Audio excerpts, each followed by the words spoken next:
Olá pessoal, tudo bom? Vamos começar agora mais uma videoaula aqui para complementar os nossos estudos sobre as nossas doenças infecciosas aí, transmissíveis, né? Para o conteúdo da nossa disciplina. Hoje nós vamos falar de três doenças extremamente importantes que ocorrem aqui no Brasil, que é a dengue, zika e chikungunya. Essas doenças têm características em comum, por isso que a gente vai falar delas nessa mesma aula aqui, por isso que a gente fez esse grupinho com essas doenças. Eu trago aqui algumas informações interessantes para a gente, que é essa questão da distribuição global dessas doenças. Quais são os locais no mundo onde ocorrem essas doenças aqui? Vocês vão ver aí marcadas com esse pontinho vermelho brilhante, os casos de Zika vírus, os locais onde ocorrem registros de Zika vírus, assim como a gente vê com os pontinhos azuis, onde ocorrem os casos de chikungunya, e com os pontinhos verdes aí, a gente vê onde ocorre as transmissões de dengue.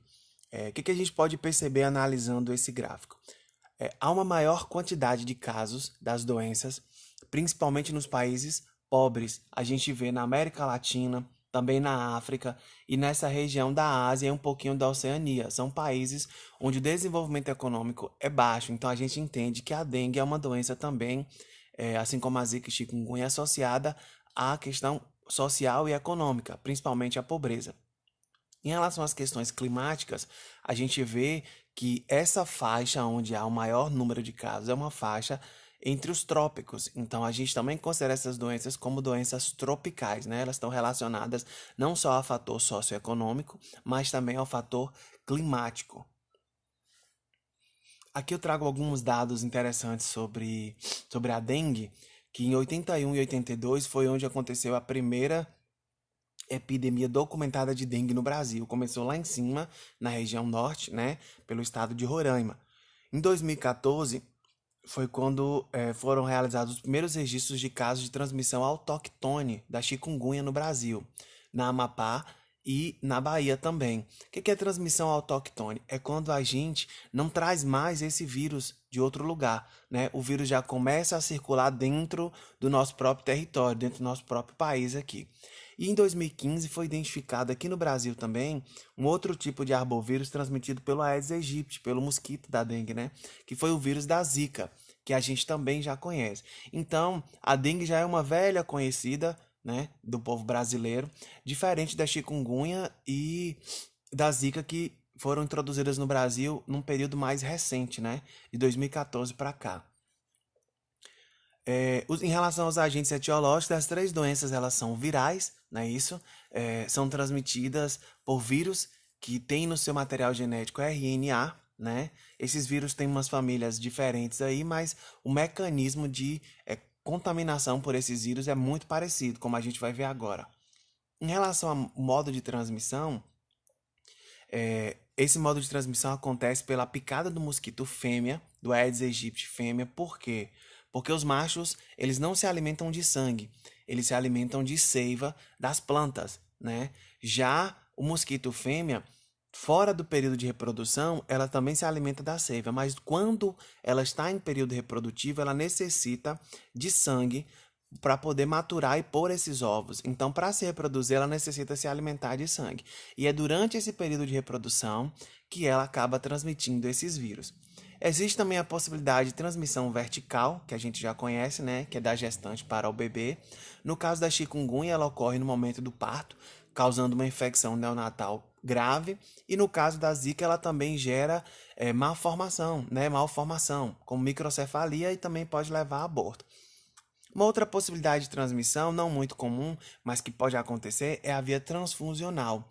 Ou seja, quando a gente faz uma transfusão sanguínea de um paciente para o outro, pode acontecer de a gente acabar, se a pessoa que doou o sangue, o doador, tiver contaminado com o vírus, ele pode acabar passando para o paciente também.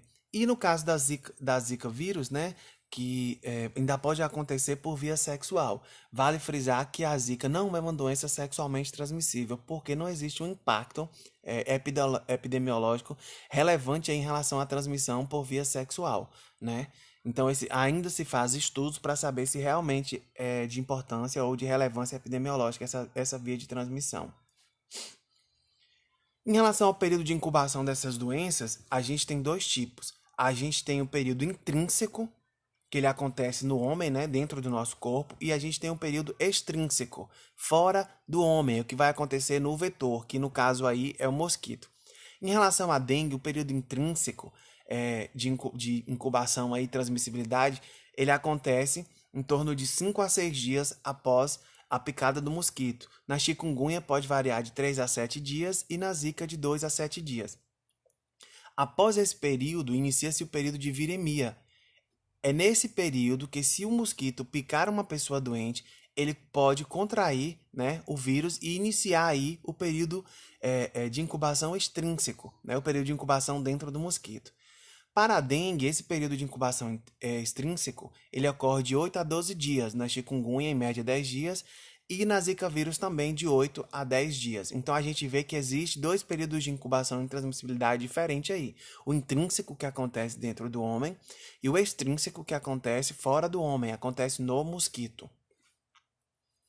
Em relação aos vetores, nós temos dois tipos de vetores. Na Ásia, a gente tem o Aedes albopictus e no Brasil a gente tem o Aedes aegypti, que é o nosso conhecido aqui. Aqui vocês podem ver características do Aedes albopictus aqui, que é o que transmite na Ásia, e aqui a gente vê características do Aedes aegypti. Existe, apesar de serem muito semelhantes, existem características aí que diferenciam um do outro. Além, é claro, desse distanciamento geográfico aqui, né? Um acontece na Ásia, o outro acontece aqui no Brasil, na América do Sul. No Brasil, o Aedes aegypti encontra-se disseminado em todos os estados e amplamente disperso em áreas urbanas. Então, aqui no Brasil, a gente tem o Aedes aegypti, que é um mosquito que, como o próprio nome já sugere, né, a aegypti, ele veio lá da África, da região do Antigo Egito, por ali.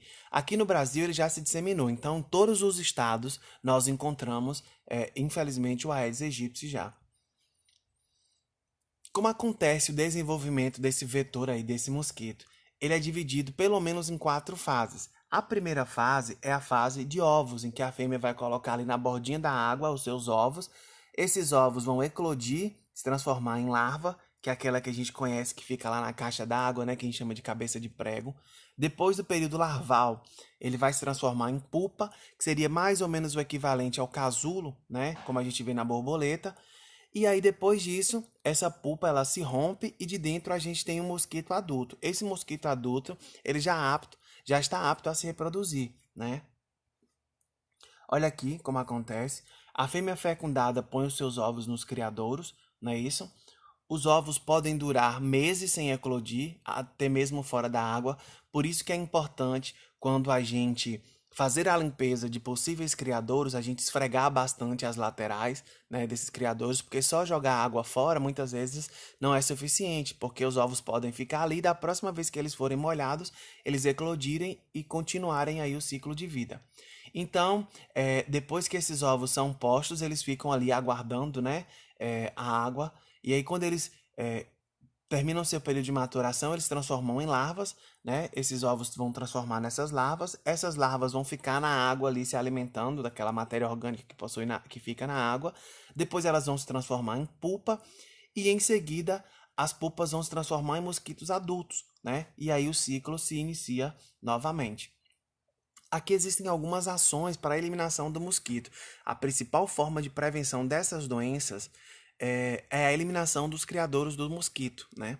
A gente tem como principal aqui, ó, manter a caixa d'água fechada, manter tampadas tonéis e barris de água, lavar semanalmente com escova e sabão tanques que a gente utiliza para armazenar água da chuva, principalmente. Evitar usar pratinhos de plantas, mas caso use esses pratinhos para segurar a rega das plantas, a gente deve botar areia para não acumular água. Não deixar água acumulada sobre lajes e telhados também, ou barracos de lona.